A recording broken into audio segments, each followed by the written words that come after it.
In the last class, we learnt about fossil fuels and we studied about 3 types of fossil fuels that we use: coal, natural gas and petroleum.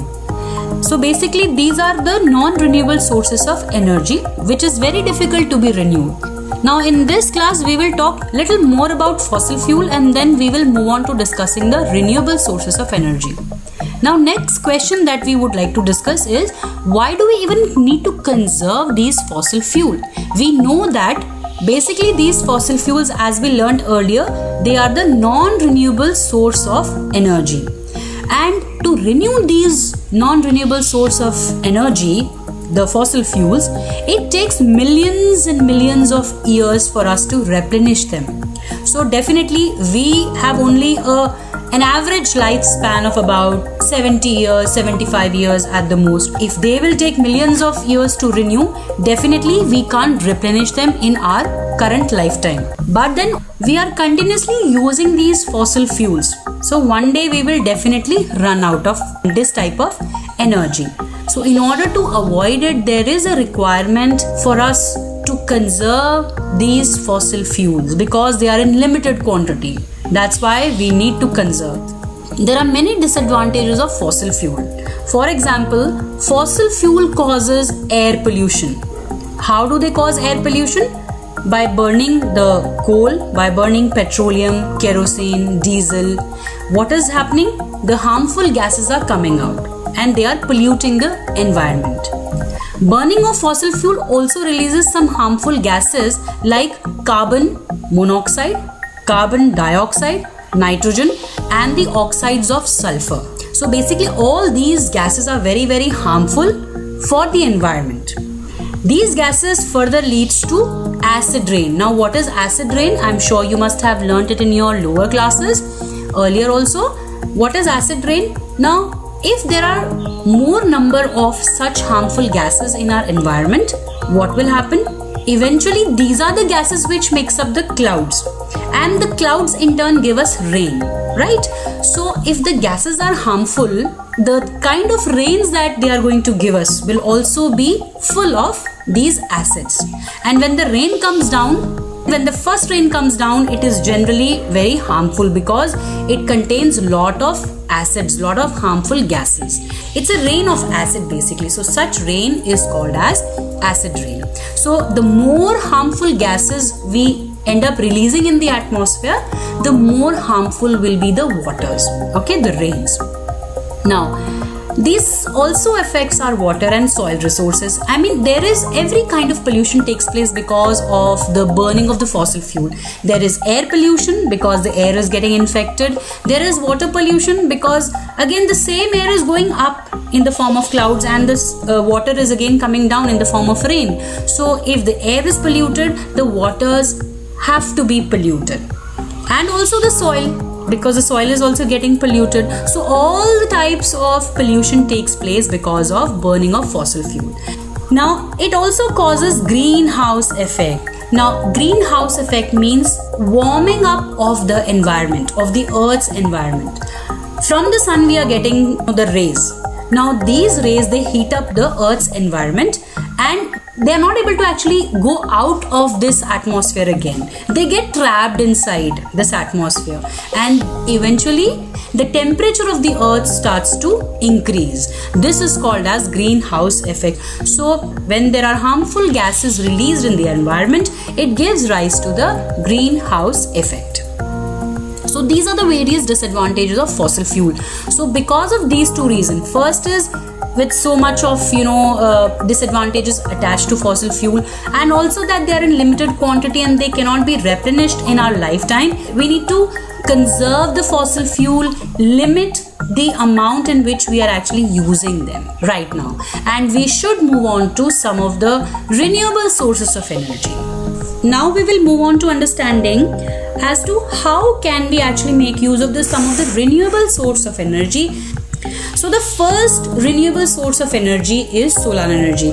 So we talked about what is renewable source, what is the term renewable means. Renewable means which can be renewed again, which can be used again and again, it can be produced again, right? So the first energy which is available for us to use in abundance is undoubtedly the solar energy. So solar energy has been available for us since long, and it is likely to be available for the next millions of years from now on.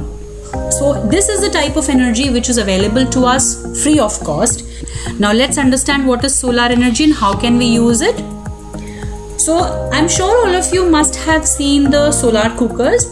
What we have done here is we have taken a box and we have painted the box black from inside. So you can see here the box is actually painted black from inside, and on top we have placed a sheet of glass, right? It's all painted black, and here if you see here, this is actually a kind of mirror. We attach a mirror here. Now the food is kept right in the center here. All the sunlight actually falls onto this box. So the sun rays enter inside. The sun rays which actually fall on the sides here, they also get reflected towards the box where the food is kept. Almost maximum amount of sunlight we want to concentrate on this area. So when the sunlight comes here, the sunlight is trapped inside, okay, and the heat is produced. Now this heat is not able to come out because of the glass. So the glass actually keeps all the heat inside. It doesn't allow any heat to come outside. Okay, so that's why we have placed the glass. Now why have we painted this box black from inside? Is because black is the only color which absorbs most of the heat. So there is a different purpose of painting with the black color and putting the glass sheet and also placing the mirrors. Why are these mirrors kept here? Because mirrors are used for reflection. Most of the sunlight which actually fall onto these mirrors are kept in such a way that all the light, whatever is incident on these mirrors, will get reflected onto this area here in the center where the food is kept. So when the heat is produced and the heat is not able to go out, because of the heat, the food gets cooked. So this is the basic idea behind how we can actually utilize the solar energy. So now that we have understood how the light from the sun can be utilized and can be converted into energy for preparing food, let's talk about some of the advantages. Now as you can see, it did not require any great efforts for us to prepare a solar cooker. So this kind of arrangement can be set up in any of the remotest, inaccessible and inhabited area. Inhabited means where not so many people are actually staying. This energy is almost free of cost. It does not require us to pay any cost in order to use it. The net energy is also moderate to high, which means, as we discussed the preparation of the food using solar cooker, there the energy was very, very moderate, or you could say low. But if we use some more advanced way of production of energy from sun's light, then we will be able to utilize we'll be able to produce more amount of heat, right? So here the heat generation is from moderate to high. There is no CO2 emission. It is absolutely emission free. There is no harmful gases which are released in production of electricity or energy from the sunlight. There is no air or water pollution. Low maintenance. Once it is set up, yes, it does require maintenance at certain intervals of time, but not so much. And there is no land disturbance. Now let's also understand how we produce energy using sun's heat and light. One disadvantage while we use the solar energy is that it is not available at all the times. Okay, when sun is available, the solar energy is available and we can convert it into electricity. But when there is no sun, on some of the cloudy days or rainy days, when there is no sun, then we will not be able to access the energy. Now, how exactly do we use a solar cell in order to produce the energy? So in order to convert sun's energy into electricity, we need a basic cell which is called as a solar cell. So what you see here, this one is one solar cell. Okay? And a typical solar cell actually develops a voltage of 0.5 to 1 volt. And with this voltage, it can produce an electricity of 0.7 watt. So how much electricity can be produced? 0.7 watt. And each cell here a typical cell can develop a voltage of 0.5 to 1 volts. This is the amount of voltage it can develop, and this is the amount of electricity, the 0.7 watt is the amount of electricity that it can develop. Fine. Now, and this is only when it is exposed to sun. When there is no sun, it cannot produce first. So what we need to do is, similar solar cells in large number can be connected together in order to make the entire solar panel. That's called a panel. Okay. Similarly, we can actually connect every solar cell together like this, and this forms an entire panel. But then, as we talked, there are certain disadvantages also. Firstly, it is available only during the sunlight, when the sun is available. Okay.